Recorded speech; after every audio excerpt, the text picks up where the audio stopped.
Welcome to Man Does Tech, where I solve the problems you didn't even know you had. You begin by confirming essentials: an active email, phone for verification, and a payment method if prompted.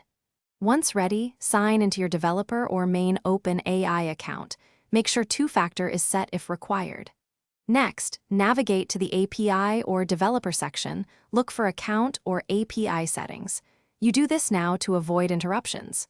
Once you're on that page, pause and double-check your contact details so verification messages reach you, and you can proceed to create. You now create the key. Click the Create or New API key control and give it a descriptive name tied to its use. When presented, review and set scopes or permissions so the key only allows needed actions. This reduces risk. After creation, copy the key instantly. Many platforms display it once. Store it in a password manager or secure vault. Never paste it into public code.